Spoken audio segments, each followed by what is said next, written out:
સ્વાધ્યાય ધોરણ 11 chapter number 5 lecture number 12 એનો બી સર કેમ બી આપણે સ્થિત ઘર્ષણની વાત કરી યાદ કરો સ્થિત ઘર્ષણ આપણે બધા સ્થિત ઘર્ષણની ને આપણે કોની વાત કરેલી ઘર્ષણની વાત કરેલી ઘર્ષણ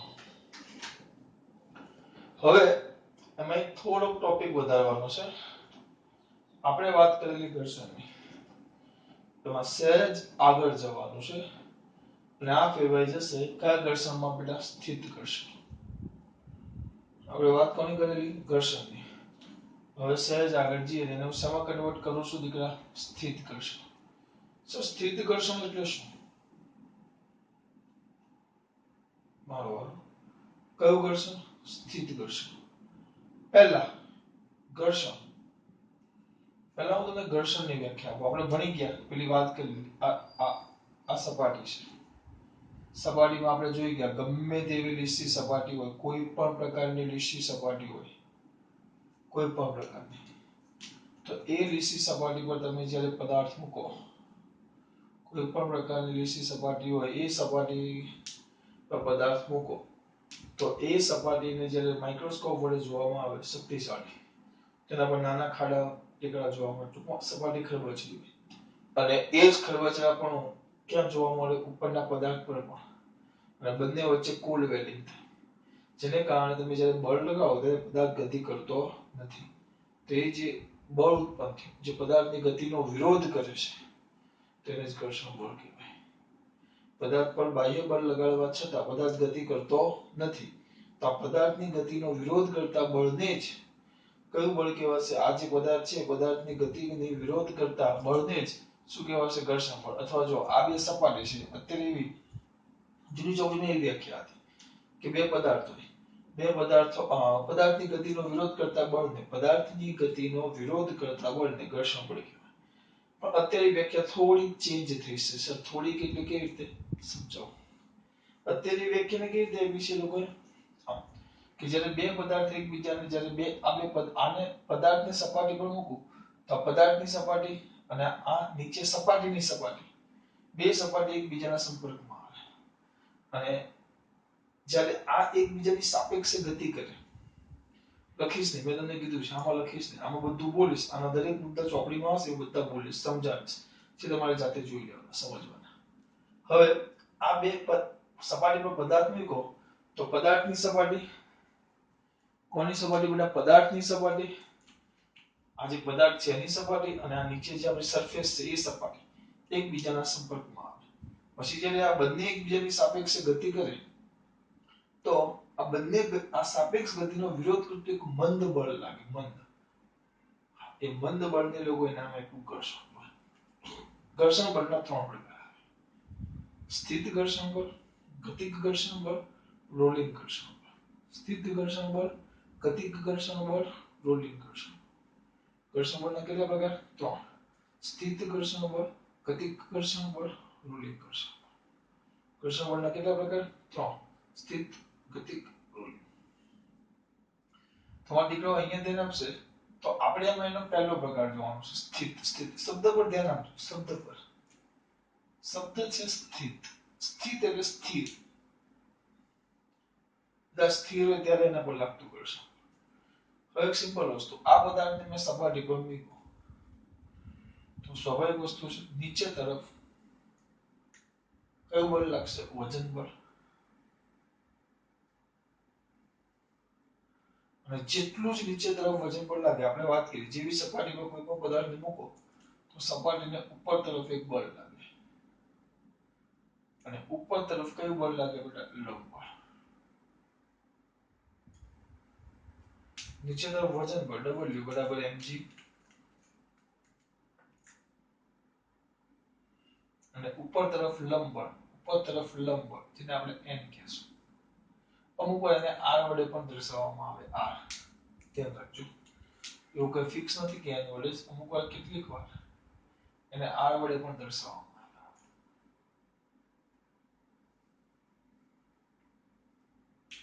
તો આ બંને બળો એક સરખા છે અત્યારે કે તમારું લંબ બળ n આ બંને બળ એક સરખા છે. ટૂંકમાં વજન બળ જેટલું હશે એટલું જ લંબ બળ હશે અને એ બંને એકબીજાની અસર નાબૂદ કરે છે. આ બંને સમાન મૂલ્યના છે અને પરસ્પર વિરુદ્ધ દિશામાં, એક ઉપર છે તો એક નીચે છે, એટલે બંને એકબીજાની અસર નાબૂદ કરશે. બંને એકબીજાની અસર શું કરે? નાબૂદ કરે. એટલે આ પદાર્થ પર લાગતું આ બંને સમાન મૂલ્યના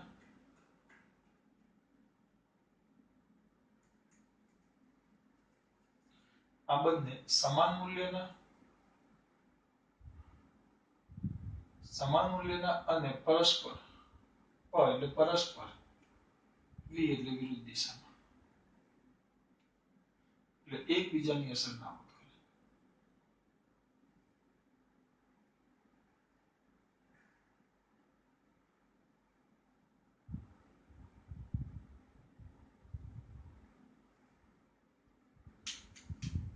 સમાન મૂલ્યના અને પરસ્પર વિરુદ્ધ દિશામાં, એટલે કે એકબીજાની અસર શું કરે?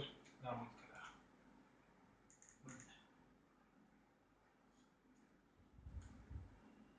ધ્યાન રાખજો. એટલે આ પદાર્થ પરનું પરિણામી બળ 0, કે આ બે બળ લાગતા હતા. રિઝલ્ટ એટલે પરિણામી વસ્તુ એ થઈ કે આ બે અસર નાબૂદ કરે, બીજું કોઈ બળ છે ને. એટલે આના પરનું લાગતું પરિણામી બળ સિગ્મા એફ લઈએ તો એ તો કેટલું થઈ જાય? 0. એટલે આ પદાર્થ પર કોઈ પણ પ્રકારનું બળ લાગતું નથી. એનો મતલબ એમ થયો કે આ પદાર્થ પર કોઈ પણ પ્રકારનું બળ લાગતું નથી. કારણ કે જેટલું ઉપર તરફ લંબ બળ એટલું નીચે તરફ વજન બળ, એટલે પરિણામી એનું બળ 0.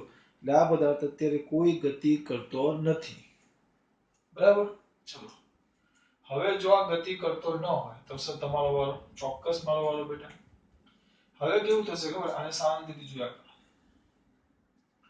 આને જોશો તો હવે એ લોકો એક કામ કર્યું કે અહીંયા ધ્યાન આપજો ખાસ, એ પદાર્થ તો એ છે, આ બે તો એકબીજાની અસર નાબૂદ કરી નાખી, વજન બળ અને લંબ બળ. તો આ સપાટી છે. જો એના પર હું પદાર્થ આમ મૂકી દઉં,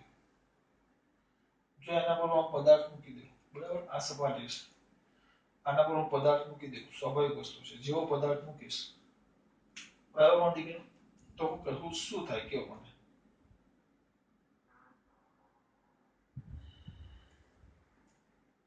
અહીંયા ધ્યાન આમ મૂકી દઉં.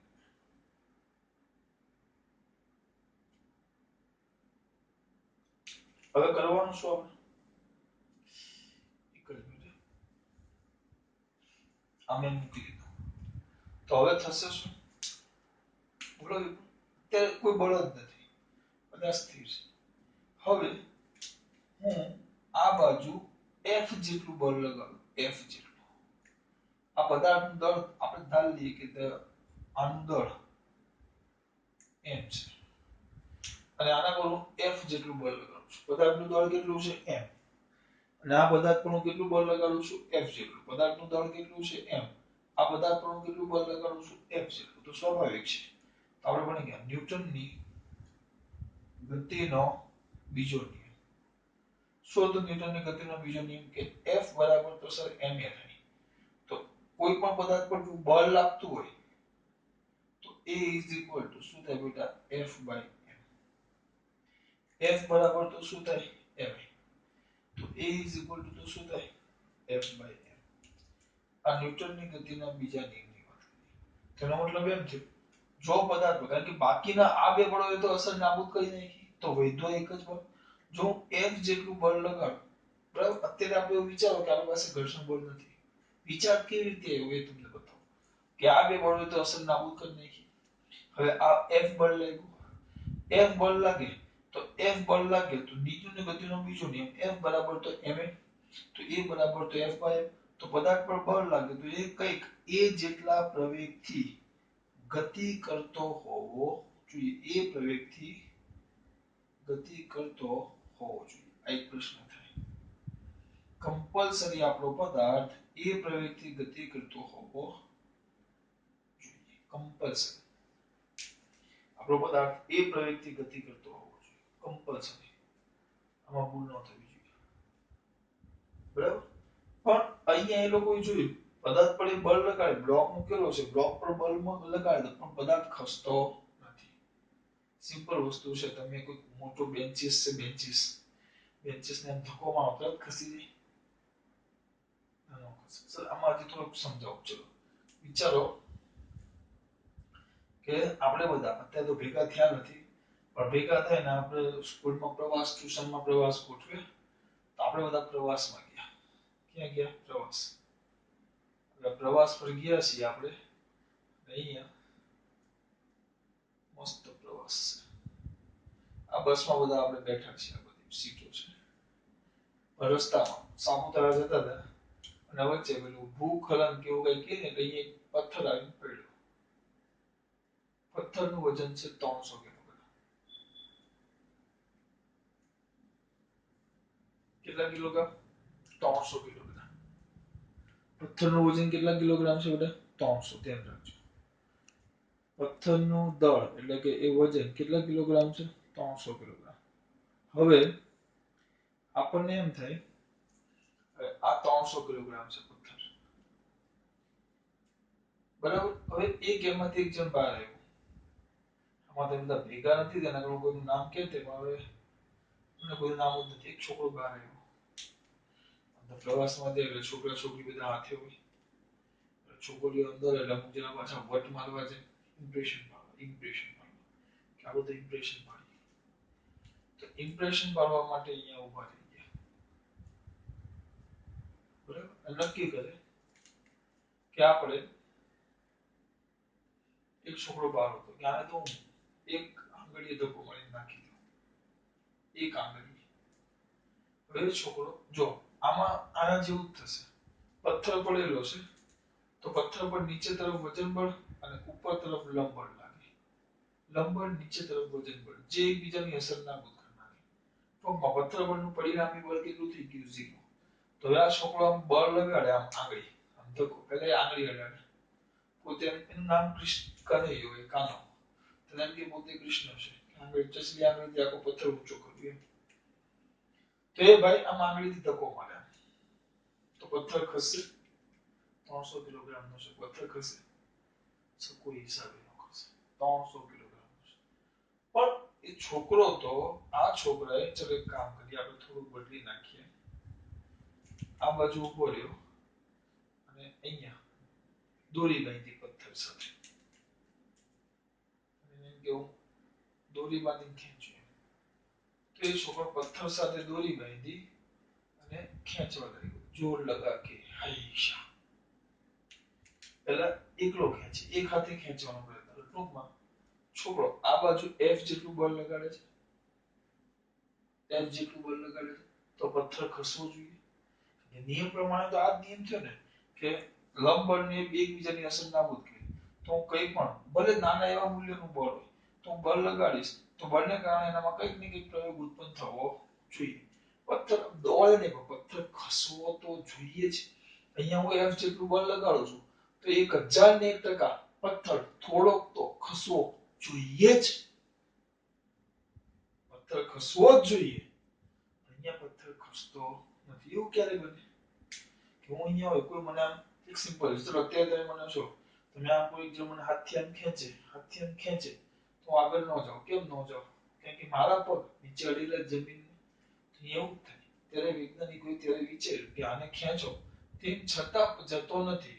આ બાજુ બળ છે, જતો નથી એટલે એનો મતલબ એમ જ થયો કે એનું પરિણામી બળ 0 થાય.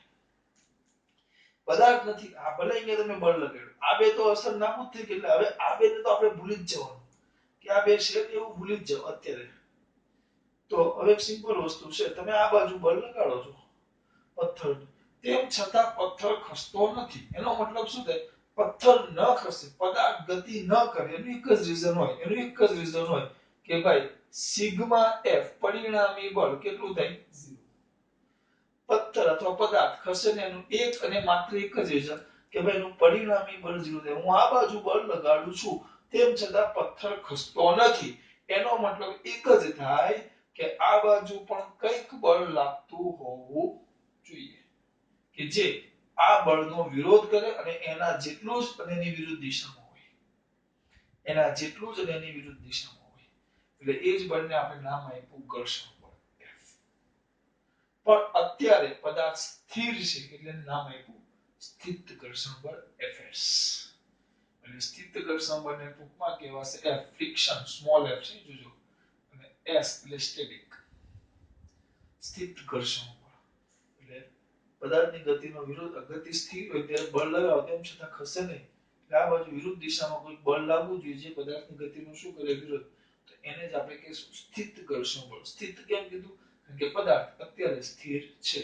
વાય કારણ કે પદાર્થ અત્યારે સ્થિર છે. કેમ પદાર્થ અત્યારે સ્થિર છે ભૂલ ન થાય એટલે આપણે આને સ્થિત ઘર્ષણ બળ કીધું.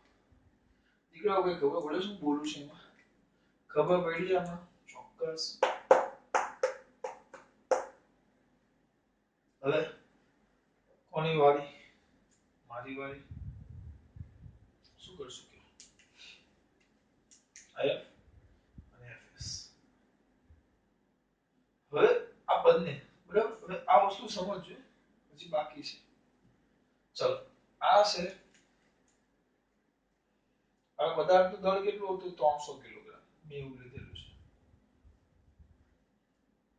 હવે આપણે એમ વિચારી લઈએ કે મારે આ પથ્થર છે પથ્થર એ પથ્થરને મારે ખસેડવો છે ધક્કો મારી ત્યાંથી હટાવવો છે તો ઓછામાં ઓછું મારે 3000 ન્યૂટન બળ જોઈએ એ યાદ રાખજો એ મેં શોધી લીધું છે એવું વિચાર્યું 3000 કે 3000 ન્યૂટન બળ જોઈએ મને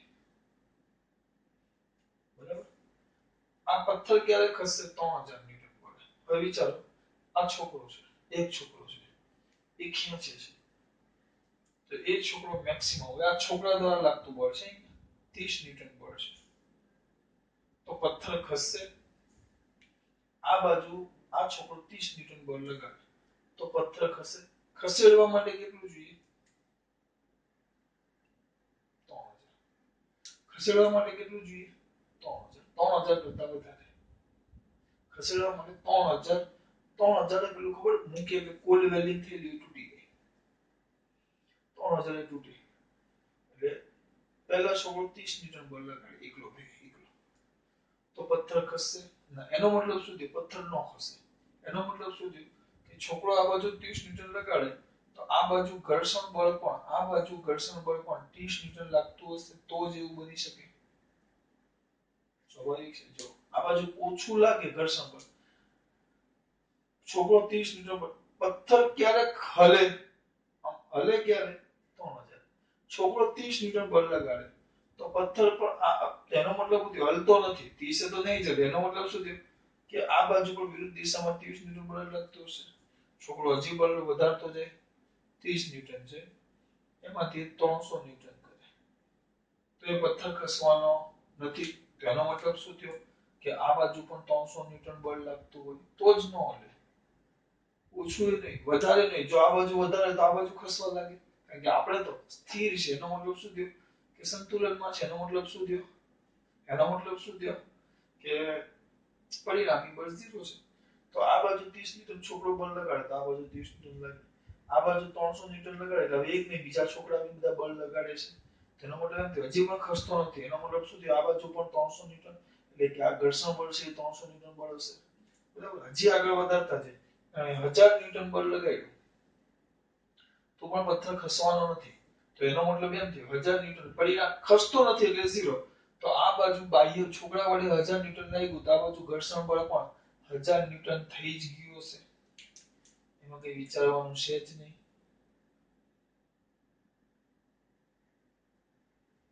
આ બાજુ હવે આપણે વધારીને 2000 ન્યૂટન કર્યું તેમ છતાં કારણ કે ખસે ક્યારે છે 3000 એ આપણે નક્કી કરી લીધું છે સમજૂતી માટે 2000 માં ખસતો તેનો મતલબ શું થયો આ બાજુ પણ 2000 બળ ન્યૂટન લાગ્યું હશે હવે મેં બળ કરી નાખ્યું 2999 તો આ બાજુ પણ 2999 કારણ કે હજી પણ ખસતો નથી એનો મતલબ એમ થયો કે જેમ અહીંયા તમે બાહ્ય બળ બદલતા જાવ છો કે ખસે નથી એટલે બાહ્ય બળ વધતું જાય છે એમ અહીંયા આ તમારું ઘર્ષણ બળ પણ વધતું જાય છે જેમ બાહ્ય બળમાં ફેરફાર થતો જશે એમાં સ્થિત ઘર્ષણ બળ પણ બદલાતું જશે સ્થિત ઘર્ષણ બળના અગત્યના બે ત્રણ મુદ્દા લખું છું. એમાં સૌથી પહેલો મુદ્દો કે આ જે સ્થિત ઘર્ષણ બળ છે ધ્યાન રાખજો, અહીંયા જ લખવાનું છે. પહેલું આ જે સ્થિત ઘર્ષણ બળ છે ને બે નામ આપવામાં આવ્યા છે. પહેલું સ્થિત ઘર્ષણ બળ, તો એને સેલ્ફ એડજસ્ટિંગ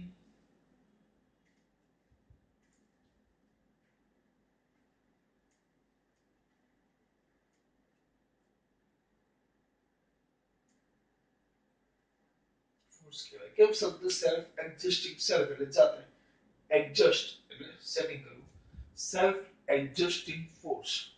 એને કયા નામે ઓળખવામાં આવે? Self adjusting force. કેમ એવું નામ આપ્યું?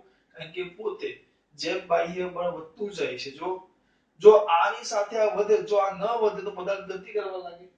આ વધતું જાય એમાં વધતું જાય, આ વધતું જાય એમાં વધતું જાય, એટલે નામ આપ્યું self adjusting force. Self adjusting force કહેવાય કોને? સ્થિત ઘર્ષણ બળ. આ જે હું બોલ્યો ને વિધાન લખવાના છે તમારે, હું ખાલી સમજાવું છું. જેમ બાહ્ય બળ વધતું ગયું એમાં ઘર્ષણ બળ વધતું ગયું, સ્થિત ઘર્ષણ બળ એટલે નામ આપ્યું. અને જેમ બાહ્ય બળ ચેન્જ થતું જાય એમાં ચેન્જ થતું જાય. હા, એવું નહીં કે અનંત સુધી થયા કરે, એક લિમિટ હોય. જેમ આની લિમિટ કેટલી છે? 3000. અમુક જાતે સર આ તો પછી અનંત સુધી નહીં. દરેક પદાર્થ જે કોલ્ડ વેલ્ડિંગ થયું છે, કોલ્ડ વેલ્ડિંગ કેવું છે એના પર આધાર રાખે. કોલ્ડ વેલ્ડિંગ એટલે આગળનો પોઈન્ટ જે તમને આ ચોપડીમાં નથી આપ્યું, સેલ્ફ એડજસ્ટિંગ ફોર્સ કહેવાય. બરાબર. એના માટે બીજું કે બાહ્ય બળ લાગે તો જ અસ્તિત્વમાં આવે, એમના અસ્તિત્વમાં ન આવે. બાહ્ય બળ લાગે ત્યારે જ અસ્તિત્વમાં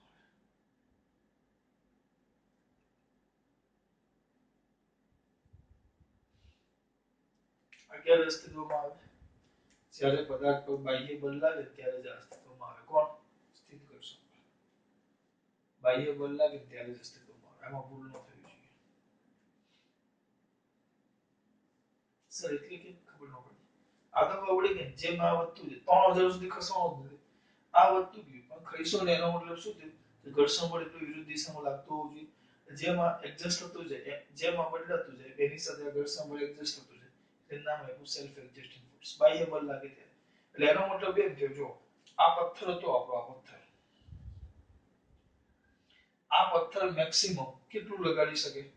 3000 ન્યૂટન સુધી લગાડે. હવે ચાલો આ બે જો આને 30 તો 30, 300 300, 1000 1000, 2000 2000, 2999 2999. હવે વિચારો અહીંયા આ ઊભો છે. હવે આ બાળક, એટલે એનો મતલબ એમ કે આ 2999 સુધી તો બળ લગાડી શકે છે. વિચારો આ બાળકે 30 ન્યૂટન બળ લગાડ્યું.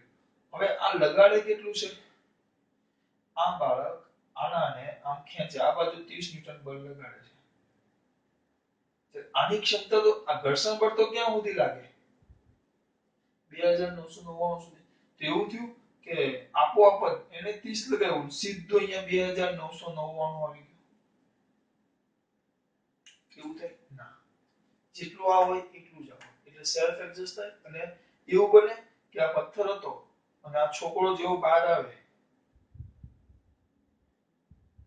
અને છોકરો અડે નહીં, છોકરો ધક્કો મારે એના પહેલા જ પથ્થર જાતે જ ઘર્ષણ બળ લાગે ને ખસવા લાગે. ઘર્ષણ બળ ક્યારે લાગે? જ્યારે તમે બાહ્ય બળ લગાડો તો જ. ઘર્ષણ બળ એમનેમ લાગતું નથી. નકર જો એમનેમ સપાટીને સમાંતર ઘર્ષણ બળ લાગતું હોય આમ Fs એમનેમ જ, તો પદાર્થ એ ઘર્ષણ બળને કારણે ગતિ કરવા લાગે. એટલે મેન વસ્તુ છે કે સ્થિત ઘર્ષણ બળ એ સેલ્ફ એડજસ્ટિંગ ફોર્સ છે. અને બાહ્ય બળ લાગે ત્યારે જ એ અસ્તિત્વમાં આવે. એમનેમ ઘર્ષણ બળ લાગતું નથી. ગમે તેવો પદાર્થ પડેલો હોય, આ સપાટી પર 3 કિલોગ્રામનો પદાર્થ પડેલો હોય કે 3 લાખ કિલોગ્રામનો પદાર્થ પડેલો હોય, એને ઘર્ષણ બળ હોય જ નહીં. જ્યારે તમે બાહ્ય બળ લગાડો તો જ એના પર ઘર્ષણ બળ લાગે. ત્યાં સુધી એના પર ઘર્ષણ બળ લાગતું નથી. હા, હવે મેં બળ કર્યું 3000 ન્યૂટન. ત્યારે પદાર્થ ખસવાની ક્યાં છે? અણી પર. હવે 3000 ન્યૂટન બળ લાગે ત્યારે સામે એટલું જ કયું બળ લાગે? ઘર્ષણ બળ. પણ ત્યારે પદાર્થ ખસવાની અણી પર છે. તો ત્યારે એને કહેવાય અણી છે, ત્યારે એને કહેવાય મહત્તમ સ્થિત ઘર્ષણ બળ. મહત્તમ મેક્સિમમ. હવે હું જો 3000 ને 1 ન્યૂટન બળ કરી નાખું, 3000 ને 1 ન્યૂટન, આ બાજુ મેક્સિમમ તો 3000 જ લાગે. હા, હવે મેં બળ કેટલું કર્યું? હવે મેં બળ કેટલું કર્યું? 3000 ને 1 ન્યૂટન. મેં બળ કેટલું કર્યું? 3000 ને 1 ન્યૂટન. જો આ બાજુ બળ કેટલું કર્યું બેટા મેં? 3000 ને 1 ન્યૂટન. પણ આ બાજુ તો મેક્સિમમ ક્ષમતા કેટલી છે? મેક્સિમમ ક્ષમતા કેટલી છે? 3000 ની જ. આ બાજુ મેં બળ કર્યું 3000 ને 1 ન્યૂટન. પણ આની ક્ષમતા તો કેટલી છે? 3000. એનો મતલબ એમ થયો હવે આ બાજુ પરિણામી 1 ન્યૂટન બળ લાગશે. હા, તો આ મેક્સિમમ ક્ષમતા. હવે 1 ન્યૂટન બળ લાગ્યું એને કારણે ગતિ કરવા લાગે. એને કારણે આપણો પદાર્થ આ બાજુ ગતિ કરે. ધ્યાન રાખજો. કારણ કે આ મેક્સિમમ 3000 ન્યૂટન જ બળ લાગે, એના કરતા વધુ ન લાગે. એટલે આપણો પદાર્થ આ બાજુ પરિણામી 1 ન્યૂટન શું કરશે બેટા? 1 ન્યૂટન બળની અસર હેઠળ ગતિ કરશે. હવે ગતિ કરે પછી ગતિક ઘર્ષણ બળ લાગે, એની વાત આપણે પછી કરશું. એટલે એનો મતલબ એમ છે મેક્સિમમ કેટલું છે? 3000 ન્યૂટન. એટલે અહીંયા આમાં ખબર પડી બેટા? હવે આને પૂછી નાખીએ આપણે. આ ધ્યાન રાખજો ને, એટલે આ બે મુદ્દા ક્લિયર છે. સેલ્ફ એડજસ્ટિંગ ફોર્સ, જેમ બાહ્ય બળ બદલાતું જાય એમ ઘર્ષણ બળ સાથે બદલાતું જાય. એટલે હા, પણ કયું ઘર્ષણ બળ? સ્થિર ઘર્ષણ બળ. એટલે એને શું કહેવાય? શું કહેવાય? બોલતો તો કે મહત્તમ સ્થિર ઘર્ષણ બળ. સોરી, એને સેલ્ફ એડજસ્ટિંગ ફોર્સ કહેવાય. પણ એક ચોક્કસ મૂલ્ય પદાર્થ ખસવાની પછી આવું એવું બાહ્ય બળ લાગે તો જ લાગે, એકદમ લાગતું નથી. એટલે એ મુદ્દો લેખો. હવે આગળ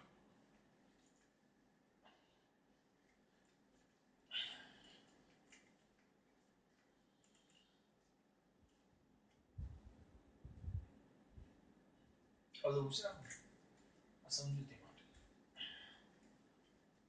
ચલો અહીંયા થોડુંક લખવાનું છે એ આપણે જોઈ લઈએ. એક મિનિટ આપો બેટા મને.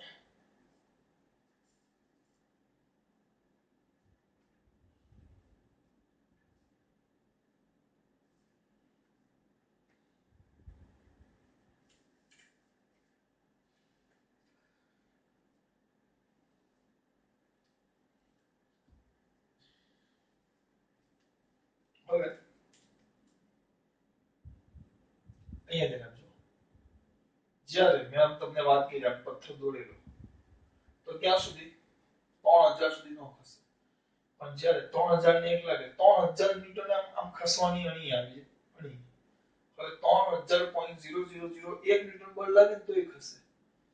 જ્યારે પદાર્થ ખસવાની અણી પર હોય,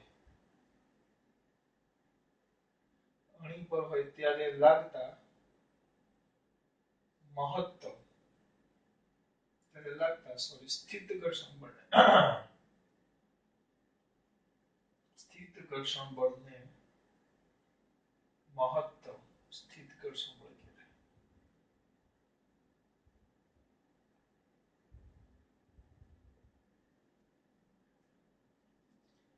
ત્યારે લાગતા ઘર્ષણ બળને મહત્તમ શું કહેવાશે બેટા? સ્થિત ઘર્ષણ બળ. જેને સંકેતમાં દર્શાવવામાં આવે fx maximum. fx maximum. f s maximum. f એટલે ફ્રિક્શન ઘર્ષણ, s એટલે સ્ટેટિક સ્થિત ઘર્ષણ બળ, મેક્સિમમ મહત્તમ સ્થિત ઘર્ષણ બળ એ વડે દર્શાવવામાં. ખસવાની અણી એટલે 3000. બરાબર? હા, એના કરતા વધે તો ગતિ કરે, પછી આવે ગતિક ઘર્ષણ બળ, સી માં આવશે, 12c. હવે આને કહેવાય મહત્તમ સ્થિત ઘર્ષણ બળ. અને એના માટે પ્રયોગો પરથી એવું સાબિત થયું છે, પ્રયોગો પરથી કે આ જે મહત્તમ સ્થિત ઘર્ષણ બળ છે, આખા વિધાનને લખીશ ટૂંકમાં, એ સંપર્ક સપાટીના ક્ષેત્રફળ પર આધાર રાખતું નથી. સંપર્ક સપાટીના ક્ષેત્રફળ પર આધાર ન રાખે.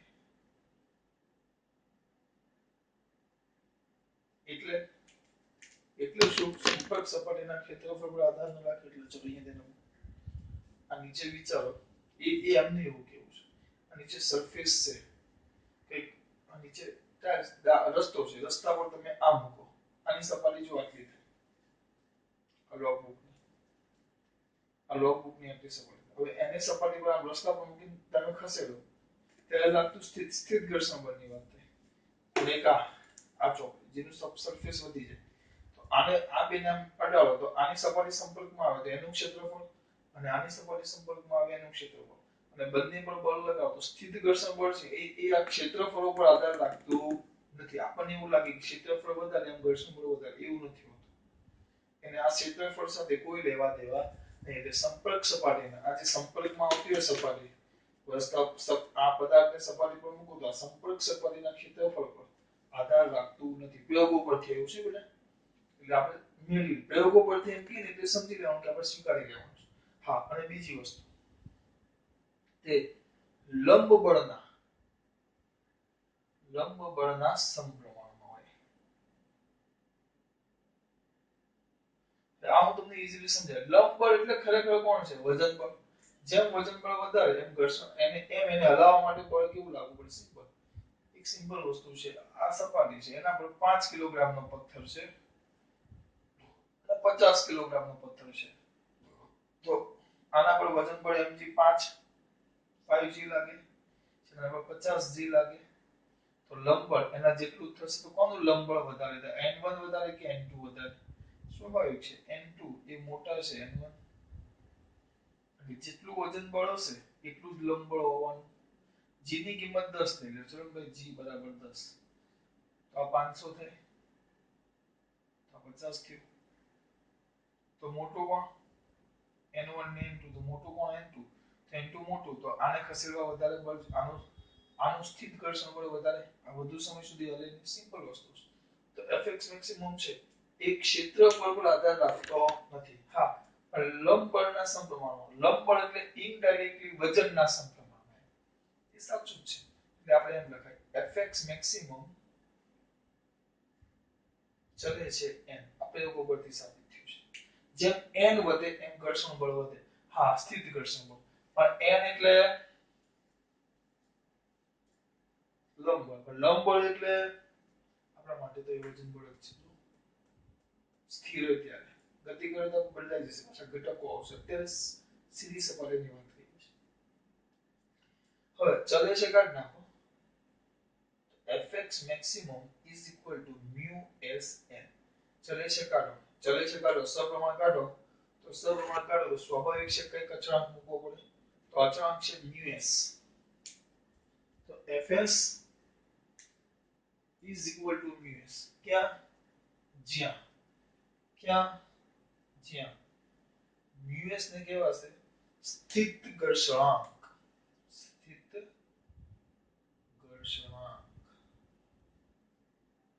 એ આધાર કોના પર રાખે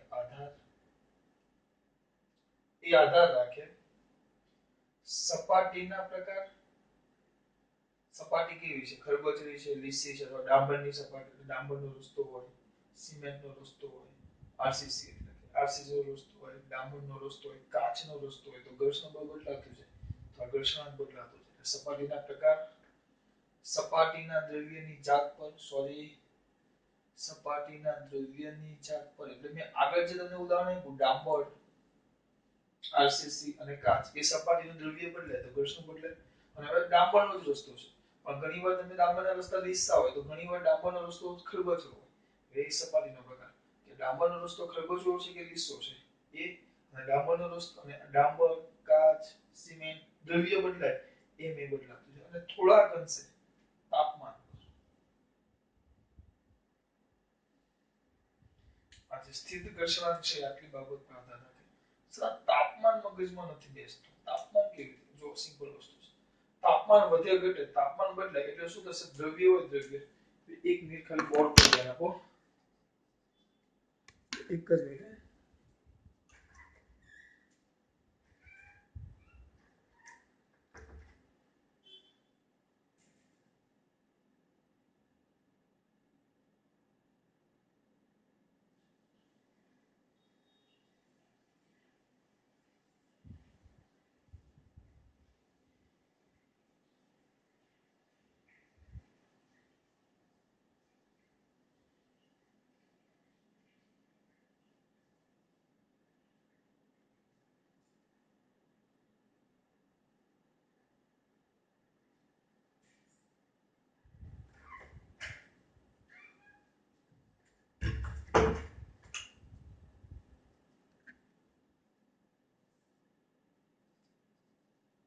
चलो अमुक कैसे क्या झेलो कि कई नहीं यार लागी थी આમાં પૂછ ન થતું ફોનમાં એટલે અહીંયા દેને क्या था આપણે તાપમાન સર તાપમાન કેવી રીતે તાપમાનમાં કેવી રીતે તાપમાન તાપમાન એમાં વાત હું સમજો જો સમજો તાપમાન વધે કે ઘટે તો તાપમાનના અનુસાર આ જે દ્રવ્યો દ્રવ્યના અણુ એકબીજાથી दूर કે નજીક આવે બરાબર ઉદાહરણમાં ગરમી રસ્તા તપે તો કોઈ પણ સપાટી તપે તો એના અણુઓના દ્રવ્યની ગોઠવણી બદલાય દ્રવ્યની ગોઠવણી બદલાય સપાટીનો પ્રકાર બદલાય એટલે એ રીતે આધાર રાખે તાપમાનને આધારે તાપમાન વધે એટલે સપાટીનો પ્રકાર દ્રવ્યની ગોઠવણી બધું બદલાય સપાટીનો પ્રકાર બદલાય એટલે એ રીતે તાપમાન પર આધાર રાખે સપાટીનો પ્રકાર બદલાય એટલે મ્યુએસ બદલાય મ્યુએસ એટલે ઘર્ષણ આમાં આધાર રાખે અને એનું મૂલ્ય કંઈક 0.01 થી 1.5 ની વચ્ચે 0.01 થી ધ્યાન રાખજો કેટલું બેટા 0.01 થી આ મૂલ્યની કિંમત આ ચોપડીમાં નથી આપી આ તો જૂની ચોપડીમાં તો મને યાદ છે આપી તો ખબર નથી મને 0.01 થી 1.5 ની વચ્ચે આનું મૂલ્ય દરેક દ્રવ્ય બદલે એમાં બદલાતું જાય બરાબર 0.01 થી 1.5 પછી મ્યુએસ માટે બીજી વાત કરી છે કે આમાંથી મ્યુએસ ને સૂત્રમાં કરતા બનાવો તો mu s fx maximum by n તેનો મતલબ એમ થયો આ શું છે સ્થિત ઘર્ષણ બળ સ્થિત સ્થિત નહીં મહત્તમ સ્થિત ઘર્ષણ બળ હું લખું છું નીચે લંબ બળ આ પણ બળ ઉપર પણ બળ ને નીચે પણ બળ જો પારિમાણિક સૂત્ર લેવા જાઓ પારિમાણિક સૂત્રનો વિચાર કરવા જાઓ તો બે બળ આ ઉપર 112 છેલ્લું માઈનસ નીચે 112 છેલ્લું માઈનસ એટલે આ જોવા જાવ તો આ થઈ જશે પરિમાણ રહિત અને કોઈ પરિમાણ નથી પરિમાણ રહિત એટલે કોઈ પારિમાણિક સૂત્ર કે કોઈ એકમ હોતો નથી અને તમારે લખવું હોય તો શું લખાય પદાર્થ પર લાગતા મહત્તમ સ્થિત ઘર્ષણ બળ અને લંબ બળના ગુણોત્તરની એની વ્યાખ્યા લખવી તો આ ચોપડીમાં આપી છે જૂનીમાં નહોતી પણ નવી ચોપડીમાં છે કે પદાર્થ પર લાગતા મહત્તમ સ્થિત ઘર્ષણ બળ અને એના પરના લંબ બળના ગુણોત્તરને શું કહેવાશે લંબ બળના ગુણોત્તરને શું કહેવાશે મ્યુ એસ એટલે કે મહત્તમ સ્થિત ઘર્ષણાંક એની વ્યાખ્યા આમાં છે જૂનીમાં નથી ખબર અને એક વસ્તુ લખ્યું છે જો આમ હોય આ એફ છે એમ કે બાહ્ય બળ અને મહત્તમ સ્થિત ઘર્ષણ બળ આ બાહ્ય બળ એફ લઈ લો અને મહત્તમ સ્થિત ઘર્ષણ બળ fx મેક્સિમમ લઈ લો બાહ્ય બળ f લઈ લો મહત્તમ સ્થિત ઘર્ષણ બળ fx મેક્સિમમ લઈ લો તો આમ હોય સોરી આમ છે આ જે મહત્તમ સ્થિત ઘર્ષણ બળ છે એ બાહ્ય બળ કરતા કેવું છે વધારે પદાર્થ ખસે ક્યારે આપણે ભણી ગયા પદાર્થ પેલો આપણે પેલા માટે મેક્સિમમ પથ્થરવાળી વાત કરી એમાં મેક્સિમમ કેટલું હતું સર 3000 મહત્તમ કેટલું હતું સર 3000 પદાર્થ ખસે ક્યારે બોલો જ્યારે બળ બાહ્ય મહત્તમ સ્થિત ઘર્ષણ બળ કરતા વધી જાય તો અહીંયા આપણું બળ એ મહત્તમ સ્થિત ઘર્ષણ બળ કરતા એટલે એના કરતા ઓછું અથવા એટલીસ્ટ એના જેટલું છે મહત્તમ સ્થિત ઘર્ષણ બળ જેટલું અથવા એના કરતા ઓછું છે આપણું બાહ્ય બળ તો આ પરિસ્થિતિમાં પદાર્થ ન ખસે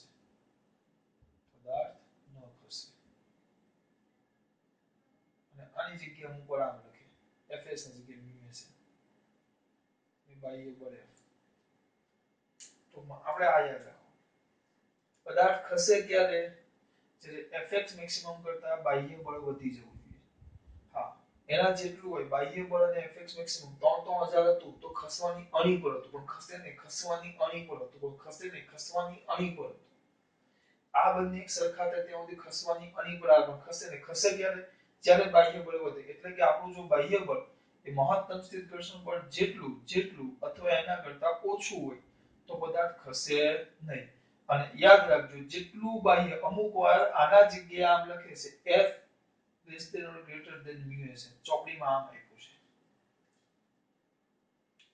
પણ આ શું છે આ ઘર્ષણ બળ છે તો ઘર્ષણ બળ તો કોના જેટલું હોય બાહ્ય બળ જેટલું તો સમજો 30 30 300 300 1000 1000 2000 2000 2999 એટલે આ થોડુંક મગજમાં જેવું મગજનો સમજી ગયા ને હા એટલે આપણે આ યાદ રાખવાનું એના પરથી આ ટ્રાન્સફર કર્યું આના જગ્યાએ લખો આપણે μs એટલે જેટલું બાહ્ય બળ હોય એટલું જ આપણું ઘર્ષણ બળ હોય એટલે આપણે આ યાદ રહે આપણને કે શું યાદ રહે કે પદાર્થ ખસે ક્યારે જ્યારે એટલે જો પદાર્થ બાહ્ય બળનું મૂલ્ય મહત્તમ સ્થિત ઘર્ષણ બળ જેટલું અથવા એના કરતા ઓછું હોય તો પદાર્થ ખસતો નથી એના જગ્યાએ અને હા આ ઘર્ષણ બળ એ પદાર્થની અપેક્ષિત ગતિનો વિરોધ કરે અપેક્ષિત ગતિ એટલે નવનીત અપેક્ષિત નહીં અપેક્ષિત દાખલા તરીકે વિચારો આ બ્લોક મૂક્યો આ સપાટી છે આ સપાટી છે આ સપાટી પર મેં આ બ્લોક મૂક્યો બરાબર હવે વિચારો ઘર્ષણ બળ નથી તો હું આ બાજુ F જેટલું બળ લગાડું 5 ન્યૂટન તો મારો આ પદાર્થ આ 5 ન્યૂટન બળને કારણે કઈ ગતિ કરશે હા કઈ ગતિ કરે પણ આપણે તો અહીંયા ઘર્ષણ બળ છે F વિચારો કે ઘર્ષણ બળ ન હોત તો આ 5 ન્યૂટન બળને કારણે આપણો પદાર્થ આ ગતિ કરતો પણ ઘર્ષણ બળ છે એને કારણે આ ગતિ થશે નહીં તો આ ગતિને અપેક્ષિત ગતિ કહેવાય જો ઘર્ષણ બળ ન હોત ને તો આ થતે તો પથ્થર ખસતે આટલો પણ એવું ખઈશો નહીં તો જે થવી જોઈએ ગતિ પણ જે ગતિ ઘર્ષણ બળને કારણે નથી તો એક અપેક્ષિત ગતિનું શું કરે આ બધા એના મુદ્દા હતા કમ્પ્લીટ સમજાયું છે કમ્પ્લીટ ધ્યાનથી બે વાર થિયરી જોઈ સમજો બરાબર અને આને જોતા જવાનું ચોપડીમાં મુદ્દા કમ્પ્લીટ કરતા જવાનું આ